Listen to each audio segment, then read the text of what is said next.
আসসালামু আলাইকুম। আমার চ্যানেলে আপনাদের সকলকে স্বাগত।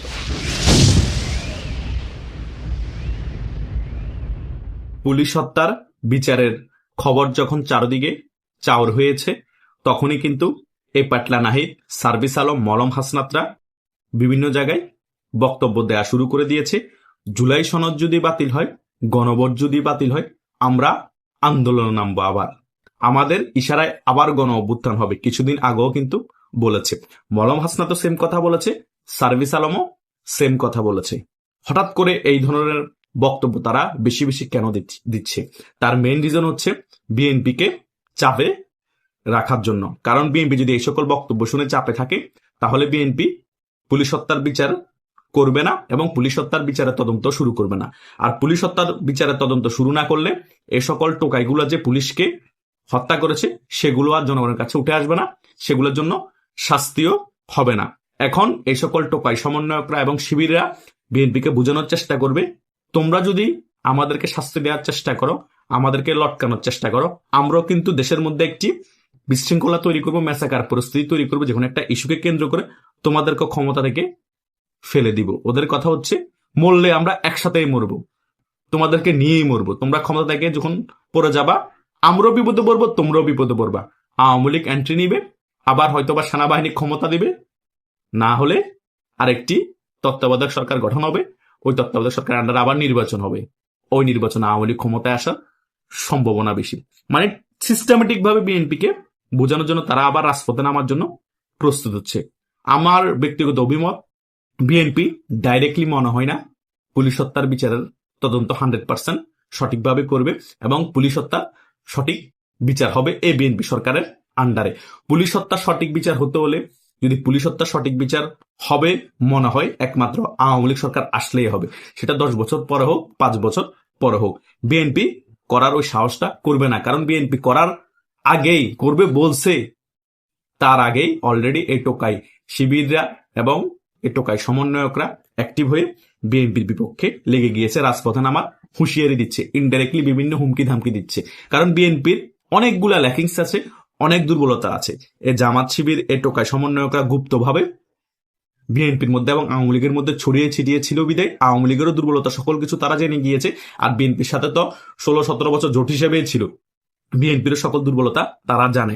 বিএনপি ক্ষমতায় থাকার পরেও বিএনপিকে কোন বক্তব্য দিয়ে কাবু করা যাবে, কিভাবে বিএনপিকে কাবু করা যায়, সকল কিছু তারা রপ্ত করে ফেলেছে এই 16-17 বছরে। তাই বিএনপি কিছু করতে গেলে তাদের বিরুদ্ধে তারা তাদের ট্রাম্প কার্ডটা ছেড়ে দেয়, তখন বিএনপি চুপ হয়ে যায়।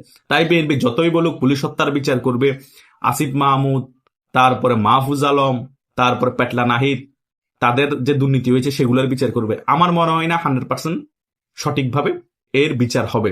এই যে গত 1-2 দিন আগে সজীব মাহমুদ ভুঁইয়া যে আছে, এই শেষরা আসিফ মাহমুদ, তার দুর্নীতির বিরুদ্ধে দুদক এখন উঠে পড়ে লেগেছে। আদৌ কি তার সকল দুর্নীতি জনগণের কাছে প্রকাশ পাবে? সে কত হাজার কোটি টাকা বিদেশে পাচার করেছে, সে কত হাজার কোটি টাকার মালিক, কিভাবে দুর্নীতি করেছে, কোন কোন জায়গা থেকে দুর্নীতি করেছে, আমার তো মনে হয় না সকল কিছু প্রচার হবে এবং তাকে আইনের আওতায় আনা হবে, তাকে জেলে ভরা হবে। আমার থেকে মনে হয়, আমি যে আগে বলেছিলাম 12 ফেব্রুয়ারির আগে, নির্বাচনের আগে, যে এনসিপি টোকাই সমন্বয় যতগুলো আছে, যারা যারা কয়েকশো কোটি টাকার মালিক হয়েছে, হাজার কোটি টাকার মালিক হয়েছে, তাদেরকে জেলের ভয় দেখিয়ে, দুদকের ভয় দেখিয়ে, তাদের সাথে বিএনপি নেতারা একটা নেগোসিয়েশন করে তাদের কাছ থেকে যা টাকা আছে ওগুলা কমিশন সিস্টেমে নিয়ে নিবে। কেউ 100 কোটি টাকার মালিক হলে তাদেরকে অফার দিবে, 50 কোটি টাকা আমাকে দিয়ে দাও, তোমাদের বিরুদ্ধে দুদককে লেলিয়ে দিব না, মামলা দিয়ে জেলের ভিতরে ঢুকাবো না। এখন মনে হয় সজীব ভুঁইয়ার সাথে সেটাই করা হবে। নেগোসিয়েশনের মাধ্যমে সজীব ভুঁইয়া কয়েক হাজার কোটি টাকার মালিক হয়েছে, সেখান থেকে কিছু টাকা বিএনপি নেতা কর্মীরা নিয়ে নিবে, দুদককে স্টেপ করিয়ে দিবে, এগুলার খবর নিউজ আর হবে না, চুপচাপ হয়ে যাবে। এভাবেই করে এখন খেলাটা চলবে। মোটামুটি এনসিপি যারা টাকা কামাইছে তাদের কাছ থেকে 50 থেকে 60-70% বিএনপি টাকা নেগোসিয়েশন করে নিয়ে ফেলবে, তাদের বিরুদ্ধে কোনো তদন্ত হবে না। এই পুলিশ হত্যার বিচারও সেম হবে। তারা এই 16-17 মাসে যা দুর্নীতি করেছে, যা অপরাধ করেছে, সকল কিছু মোটামুটি মাফ হয়ে যাবে, চুপচাপ হয়ে যাবে বিএনপি। কারণ বিএনপিকে ব্ল্যাকমেল করছে এই টোকাই সমন্বয়করা, শিবিররা, এবং বিএনপি আবার তাদেরকে ব্ল্যাকমেল করছে পুলিশ হত্যার বিচার নিয়ে। দুজনের হাতে ট্রাম্প কার্ড আছে, বিএনপির কাছেও ট্রাম্প কার্ড আছে, এই টোকাই এনসিপি নেতাদের কাছেও ট্রাম্প কার্ড আছে, তাই দুজনের ট্রাম্প কার্ড চালতেছে। এই ট্রাম্প কার্ড চালাচালি শেষ হলে একটা নেগোসিয়েশনে আসবে, নেগোসিয়েশনে আসার পরে পুলিশ হত্যার বিচারও ধামাচাপা চলে যাবে এবং তারা যে দুর্নীতি করেছে সেটাও ধামাচাপা হয়ে যাবে। তারা একত্রিত হয়েই সিস্টেমেটিক ভাবে দেশটা পরিচালনা করবে। বিএনপি ক্ষমতায় থাকবে এবং প্রক্সি ভাবে তারা সরকারের ক্ষমতার উৎস থাকবে, জাস্ট বিরোধী দলের ভূমিকা পালন করবে জনগণকে দেখানোর জন্য। মানে টুইন পলিটিক্স হবে। এখনো যেগুলো দেখতেছেন হয়তোবা ধ্যান দরবার ভালোভাবে হয়নি, নেগোসিয়েশন হয়নি, মনোমালিন্য আছে কিছু, সে কারণে সকল বক্তব্য চলতেছে। এগুলো কিন্তু ভিতরগতভাবে রিসেন্টলি ঠিক হয়ে যাবে। যখন আওয়ামী লীগ ফিরে আসার কথা হবে, আওয়ামী লীগের কার্যক্রম উঠিয়ে দেওয়া হবে, তখন কিন্তু দেখবেন ওই রসুন কোয়া কোয়া কোন এক জায়গায় অলরেডি নাহিদ হোসেন পাটোয়ারি বিভিন্ন জায়গায় বক্তব্য দিচ্ছে, আমরা বেঁচে থাকতে আওয়ামী লীগকে ফিরতে দিব না। তার মানে ওদেরকে মেরে ফেলে আওয়ামী লীগ ফিরতে হবে। ওদের কথা এটাই। কথা বুঝতে পেরেছেন? বিএনপিও সিস্টেমেটিক ভাবে সরকার থাকবে, এদেরকে দিয়ে মোটামুটি আওয়ামী লীগ বিরোধী যত কার্যকলাপ আছে করাবে, মহবো এদেরকে দিয়ে করাবে। তাহলে বিএনপি সরকারের উপর কোনো আঁচ পড়বে না, কারণ এরও তো একটা ক্ষমতার অংশ, হয়তো নামে বিরোধী দল, কিন্তু এটা তো টুইন পলিটিক্স। ক্ষমতায় আমরা থাকবো, বিরোধী দলের ভূমিকা আমরা থাকবো, জাস্ট জনগণকে আইওয়াশ করানো যে বাংলাদেশে একটা বিরোধী দল আছে, যাতে এক না একতন্ত্র চলতেছে, যে বাংলাদেশের মানুষ বুঝতে না পারে, বাংলাদেশে যে আরেকটা স্বৈরাচার বসেছে বাংলাদেশের মানুষ বুঝতে না পারে। কিন্তু বাংলাদেশের মানুষ চোদু না, আমরা যারা তরুণ ইউটিউবার আছে তারাও চোদু না, আমরা সকল কিছুই বুঝি। বাংলাদেশের টুইন পলিটিক্স চলছে, কোনো বিরোধী দল নাই। বিরোধী দল যারা নামে চলতেছে তারাও হচ্ছে সরকারি দল, যারা এখন দেশ চালাচ্ছে তারাও হচ্ছে সরকারি দল। তা না হলে কুষ্টিয়ার রাশ্মিকা মান্দানা, আমির হামজার মতো লোকে কি করে বলে কুষ্টিয়ার মধ্যে কোনো আর উপরওয়ালা নাই, আমি কুষ্টিয়ার উপরওয়ালা। কথা বুঝতে পেরেছেন? এখন আর ধর্ম অবমাননা হয় না। তাদের কি ক্ষমতার দম্ভ, বিরোধী দল থেকেও তারা এমপি হয়ে কি ক্ষমতা তাদের। আওয়ামী লীগ অংশগ্রহণ করলে তারা 5,000 ভোট পেত না।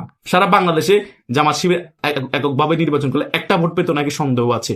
তারা কত বড় বড় গালবাজি করে, তারা বলে কুষ্টিয়ার মধ্যে কোনো উপরওয়ালা নেই, আমি রাশ্মিকা মান্দানা আমির হামজা সে নিজেই নাকি উপরওয়ালা। এভাবেই করে ক্ষমতার অপব্যবহার চলছে। কি বিরোধী দল কি সরকারি দল, বিরোধী দল মানি সরকারি দল, সরকারি দল মানি সরকারি দল।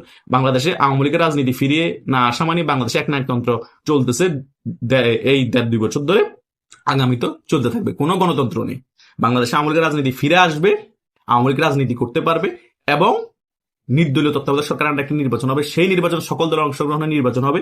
সেই নির্বাচনে জয়লাভ করে যে রাজনৈতিক দল ক্ষমতায় আসবে সেই রাজনৈতিক দলই দেশ পরিচালনা করবে। আর তখনই গণতন্ত্র ফিরে আসবে, তখনই দেশে বলা যেতে পারে দেশে গণতন্ত্র ফিরে এসেছে। এখন এই নির্বাচনের ফলে শেখ হাসিনার আমল নির্বাচন, এগুলাকে কোনো গণতান্ত্রিক নির্বাচনও বলা হয় না, দেশে গণতন্ত্র আছেও বলা হয় না। দেশের মধ্যে ফ্যাসিস্ট আচরণ করা হয়েছে শেখ হাসিনার আমলও, এখন তো তার 10 গুণ করা হচ্ছে।